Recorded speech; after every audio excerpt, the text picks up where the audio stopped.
Hi guys, happy Tuesday. Welcome to Tuesday Tips with Tina. Thank you for tuning in. And if you're tuning in later watching that recording, welcome as well. So this month will end the habit learning, so to speak. I spoke about, why we have habits, why are they so important, how are they being created. I spoke about the cue, the trigger, the action, and the reward. That's how habits are being built. And then last week, the first law of behavioral change, which is making it obvious. If you ever miss any of my videos, feel free to go to my YouTube channel, Tina Van Sachs /Audash Sober Month Experiment, and I have them all listed there, as well as on my website, tinavansachs.com.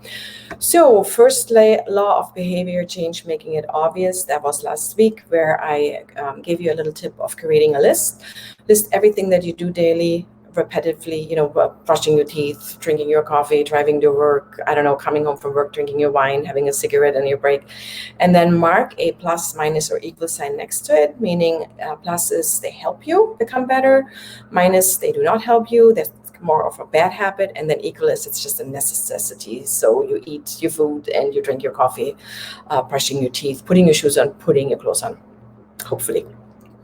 And today, I like to talk about the second law of behavioral change, which is making it attractive.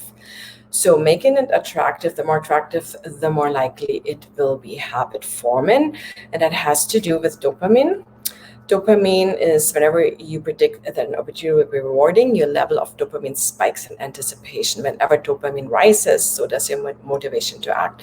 So there has been a study with rats that scientists blocked the dopamine release completely for these rats, and they died within a week because they did not have at all desires to either drink, to eat, to do anything. So they unfortunately passed away, meaning dopamine is a very important neurotransmitter.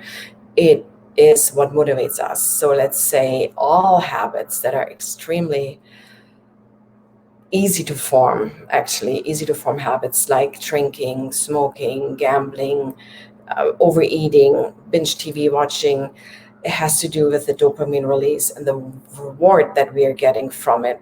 But overall, everything we do because of dopamine.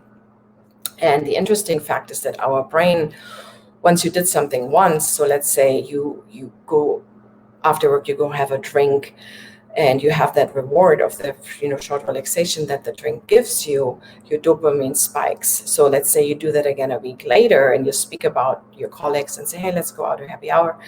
You already have a dopamine spike before you even drink. So it already spikes in anticipation, which is the reward for you to put that into action. So you actually feel that dopamine release. Now, let's say you just talk about it and you don't go out, then your dopamine level drops in disappointment and you actually feel it. You feel kind of bummed out and uneasy. And then let's say you go out an hour after because you changed your mind, then the spike is even higher. So it's definitely, dopamine is a huge chemical that is responsible for why we do the things we do, which is why you making a thing attractive helps you more likely to stick with it. And the more you stick with it and the more you repeat it, the more it becomes automatic. So let's say you like to lose weight, but you hate working out, but you love watching Netflix. The method that I am explaining to you is called temptation building, meaning you simply combine something that you don't like doing with something that you like doing. So somebody that doesn't like to work out but likes to watch TV would take their tablet, put it in front of the elliptical, and then walk while you're watching something. So that's a classic thing to do. Or something that unfortunately forms a bad habit is we don't like, or some of us, I speak for myself, don't like to cook. So we drink with dinner because, at some point we like to drink. So that makes it fun for us. But unfortunately, that creates a bad habit. So, as easy as we can create good habits with our reward activation system, unfortunately, just as easy we can create bad habits.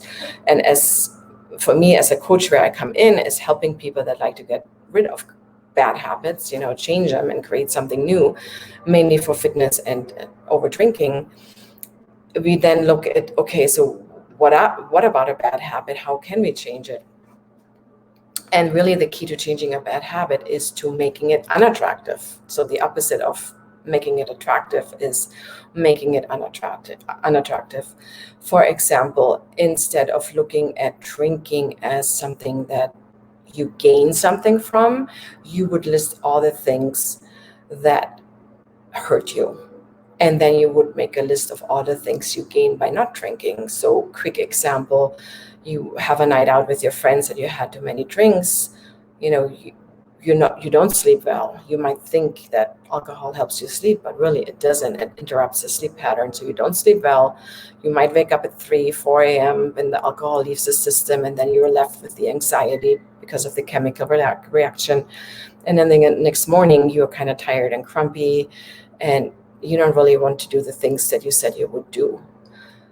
Opposite of that would be, before you take the drink, making a list of everything you gain by not drinking. So that would be you sleep well, you wake up rested, you have more energy, and you're going out at 9 o'clock for that walk, or you're taking your kid to the playground, or you doing whatever you said you wanted to do and had planned for that day. So instead of looking at what you're losing by giving up that habit, look at what you're gaining, and then just keep doing it over and over. And eventually you're creating a new habit, and you're looking for the things that make you feel good and make you feel better, rather than going or turning to the things that you know that are hurting you.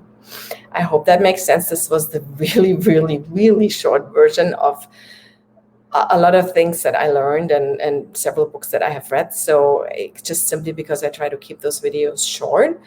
Again, if you have any questions, I offer one-on-one coaching. I offer small group coaching. I actually have a small group running in June where we take a break from drinking and we look at the underlying issues on why we do the things we do. And we have weekly Zoom calls. I'll post more information later, but that's just for your information.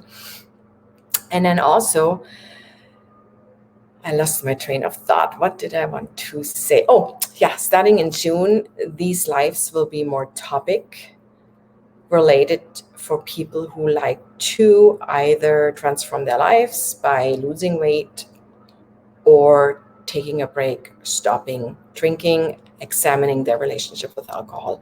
That's kind of what I'm passionate about, is fitness and educating about alcohol and how it affects our brains and bodies and how we can change our relationship with it. So I feel it's more authentic for me to tune in a little bit more on that by sharing a little bit more about myself, and then giving just helpful tips and whatever worked for me, moving forward, instead of just doing a general life lesson about habits. But I hope you still found the habits lessons helpful, and I hope you learned a little bit. And I thank you for tuning in, and I'll see you guys again next week. Thanks. Bye.